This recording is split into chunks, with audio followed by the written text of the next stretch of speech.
নমস্কার বন্ধুরা, SB academic সেন্টারের প্রত্যেকটা ছাত্রছাত্রীকে স্বাগত। আজকে আমি একাদশ শ্রেণীর রাষ্ট্রবিজ্ঞান সলভ করাচ্ছি।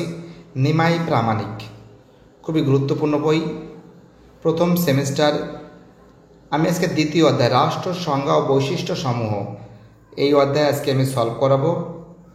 সম্পূর্ণরূপে প্রশ্নের অ্যান্সারগুলো দেখে নাও। প্রথমে অ্যান্সার হবে ভুটান, দ্বিতীয় অ্যান্সার হবে সরকার, 3 দাগের অ্যান্সার হবে সংগঠনের, 4 দাগের অ্যান্সার হবে একাধিক রাষ্ট্রের সমষ্টি, 5 দাগের অ্যান্সার হবে একটি, 6 দাগের অ্যান্সার হবে সার্বভৌমত্ব, বাহ্যিক অভ্যন্তরীণ মার্কস, কাল্পনিক রাষ্ট্রের সদস্যপদ।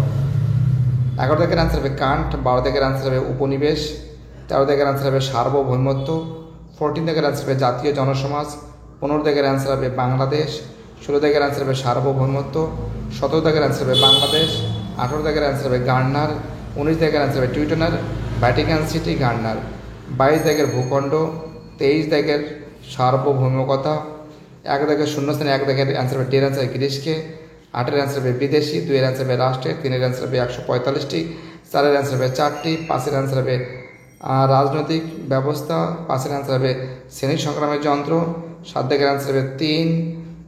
তো দেখতেই পাচ্ছি অ্যান্সারগুলো সম্পূর্ণরূপে তোমাদের সামনে আমি তুলে ধরেছি। আর যে সমস্ত ছাত্রছাত্রীরা ক্লাস 11-এ পড়ো তাদের জন্য আমি সম্পূর্ণরূপে যতটা পেরেছি ততটা তোমাদের আমি তুলে ধরেছি।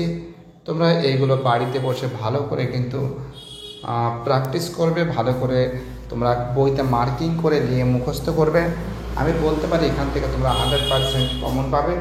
প্রত্যেকটা ছাত্রছাত্রী যেভাবে এসবি একাডেমিক সেন্টারকে সাপোর্ট করছে, যেভাবে এসবি একাডেমিক সেন্টারের সাপোর্ট পাচ্ছি, আমি প্রত্যেককে অসংখ্য ধন্যবাদ জানাই।